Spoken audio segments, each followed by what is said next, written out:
Alright. So, I tried to make this video yesterday, and it was all fucked up. So, let's see if we're live, if the sounds fine to me.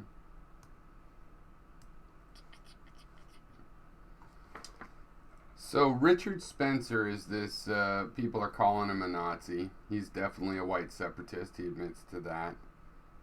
You could call him a neo-Nazi, or, he's definitely got some weird ideas. And he got sucker punched while he was talking to a journalist with a video, recording him, a video journalist or whatever. And he was explaining his Pepe Le Frog pin, and he got sucker punched. Now seems to have been a Twitter storm about this, and I went to Daily Kos, where I go just to check what Democrats think, basically. And I saw people justifying it, like, well, if you are espousing what terrible people like Nazis espoused, then you are asking for it. But someone could punch, Bernie Sanders and say, well, he said words that made me think of Stalin. Stalin killed millions of people. That's just not good enough, right? And I'm not going to make a moral argument about why it was stupid to punch him, or wrong to punch him, though obviously seems like probably immoral. But, I would admit, I don't know. Maybe he just raped that guy's sister just, before the incident. I don't know on an individual level what's going on. And let's just grant, for the sake of argument, what I think a lot of my viewers would think of, oh, yay, fun to watch that. It's unwise. It's politically unwise. Not a moral argument, but it is unwise. There's two main reasons. Okay, one, when people start punching each other because they disagree, you're going to lose track of who deserves it, right? So even if I would grant that, oh, he deserves it, and I figured out he deserves it, so I'm going to love it. Now, if you saw it and there was some visceral pleasure in watching that, okay. It's just that's your brutal, that's your ape side. It needs to be tempered with some wisdom from your sapien side. Right? Now, I think a lot of people will disagree with me, but again, I'm making an argument that is not because whether it's moral or not, though it seems immoral to me. But it's a matter of when that stuff breaks out, you're not going to be able to keep up with who deserves it and who doesn't. And the other side's not going to agree with you on who deserves it. And when you say, well, it's okay if someone deserves it, then you just create a debate about whether this person or that person deserved it. And even if you navigate that, the problem is that the result of that kind of battle is that your side is going to be run by whoever is the best at violence. Just like in the game of tennis, you play tennis, the person that wins goes up in the rankings. You're going to end up at the top of the rankings with somebody who's the best at tennis. Same with violence. You set up a game where the person that's best at violence rises to the top. Then in the end, you're going to end up with the person that's best at violence. Not the smartest person, right? Not a person that wants to hand over power after they're done liberating everybody, right? We know the problems that happen with that. So it's not a good thing. I saw Stefan Molyneux talking to this guy, I guess, who was organized the deplorable.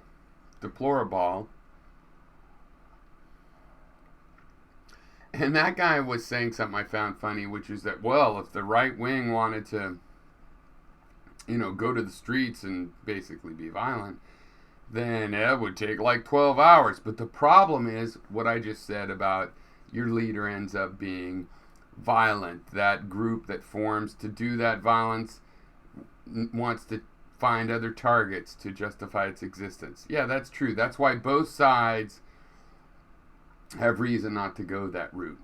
But the part where he said, well, if we did, it'd be 12 hours. It's funny because they act like we're weaks and cucks and we're we're for gun control, so we could never fight a revolution and hold our own. And yet they also say, well, we're the ones that always turn to violence. We're the violent ones, and we're pointing our guns at them to make them pay taxes and yada, yada, yada. It's like, well, solve that and get on one page there.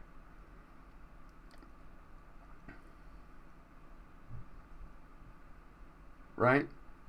Are we weak cucks or we're violent oppressors? And the bottom line is, if you look at history, don't go thinking you could wipe us out in 12 hours. Probably not likely. I myself am a Second Amendment liberal, so guns are a part of the mix. And even for those that guns aren't a part of the mix, they have ways of defending themselves. Obviously, look at history. As far as I know, every faction of politics has its people that will be happy to resort to violence with just a little bit of approval. Punching Richard Spencer and people on the left agreeing with it, well, I said the whole time, my worry with Trump, I don't think he can steal more than Halliburton. I don't think those are the main problems. I think there's an incompetence problem, but it's not like it's the first time in the history of America. Plus, America is its people, not just its president. There's a lot of things going on. I'm not too worried. But in this emotional state of you have hysteric people, both sides, loving just made up news that appeals to them so they believe it. And if they start hating each other and think it's okay to punch each other, then that's where real civil unrest comes from. And I've been saying that's my worry, and of course nobody listens to me, but really somebody from the future watching my video might be able to judge. I think we really need to avoid that. And it's not just liberals, but it's certainly especially liberals in that, violent people rising to the top and becoming the leaders of the liberals could never be a good thing. I think that's obvious. It's also not a good thing if you rise to the top of a bunch of self-described libertarians or conservatives or anybody. Nobody wants to be run by somebody like that. So that's what warlord and civil unrest situations lead to. So we need to avoid that. If there's a war going on after the Civil War starts and you have to defend yourself, there's gangs starting to rove the streets, and you go out there to stand guard and neighborhood watch and go, oh, I'm not going to let you fascists run by without me being out here. And then there's a battle and you have to battle. Yeah, but we want to avoid that. We want to not mistake a situation that doesn't require that response for one that does. Right? If they're coming to steal Anne Frank, you can lie that she's there. You can try to shoot all the people trying to take her. That'd be fine. We're not at that state, but we're in danger of going to that state if this is your thinking on the matter. And frankly, I have a Cassandra complex where it seems to me that I often tell people things that are going to come true. They don't listen. And after they come true, they don't remember that they were told too well either. So, you shouldn't punch a Nazi like that. And I'm not saying he doesn't deserve it. I don't know. I tend to think that morally, it's not justified. Like, even if he deserves it, that doesn't mean that guy had the right to do it. And frankly, probably the guy that did it had his own problems. That's what I would think. But I just want to set aside the question of morality, right? And point out that if you're going to promote civil unrest, it's certainly not good for progressive ideals. It's certainly not a way to help Bernie's ideas. What happens when that happens is just like when a country like Somalia that was doing okay fell into a total chaos, disrepair, and got run by warlords. It's not good. And the warlords that say, we're communists. Well, North Korea says we're communists. We're for the people. Doesn't matter. In that situation, you won't get a good government whether they say they're communist, Christian, Jewish, Muslim. It doesn't matter what they fucking say. That kind of situation where the person that's best at preemptive violence rises to the top, those people never make free societies once they're the leader. They try to establish more and more control, and they are unable to use that control to increase actual freedom. Doesn't matter what your philosophy is, because it's about a meritocracy where the most brutal person rises to the top. Should be obvious, I would think. So, yeah, if you find yourself rejoicing in watching, yeah, that's a part of your uncivilized self. That's your savage self. You should be a little bit embarrassed. We're all animals. We all have that. You can acknowledge it. I acknowledge it. Sam Cedar's Majority Report, but on Monday when Sam Cedar isn't hosting, showed 3 videos of it set to music. Like, yay! And I got it.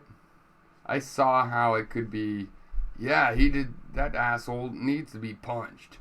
But when I saw it, I also saw a shudder of what it really means. My worry that Trump could not possibly rob us more than any other president, but could possibly, through an emotional impact on people, create a civil unrest where people are killing each other in the street or punching each other in the face, sucker punching. Yeah, and where does that go? Well, if it's just limited, then it just goes in the history books. But that's the kind of thing that breaks out into, young kids forming up squads and attacking each other and fighting a fucking civil war. And the end result to that is, whether the right or the left wins, you're just rolling the dice. The rule is, that's a person that's good at preemptive violence, so that's how they're going to be once they finally dominate. And sometimes the exception is, oh, he really was driven by a philosophical need. And so it's like Castro, who wants his people to be good, but he's still paranoid that the U.S. is going to take him. Oh, it's justified paranoia. Yeah, and that's why we need to arrest people for what should be free speech. It never ends up good enough, right? And it's a roll of the dice. 90% of the time, it's just some, Marcos or Noriega or whomever, Saddam, people that crush and control. So, since that's not obvious, and I'm not speaking a message that's like, hey, listen to me, before it's too late. I know you won't listen to me. So it's more just saying this is the sign of the coming civil unrest. And frankly, I'm hopeful to be outside of it, because, for the meek to inherit, and I'm meek, of course, to inherit the earth, the hyper-aggressive, will fight each other, take each other out. And so if you guys are going to be all hyper-aggressive, my mode is to step to the side.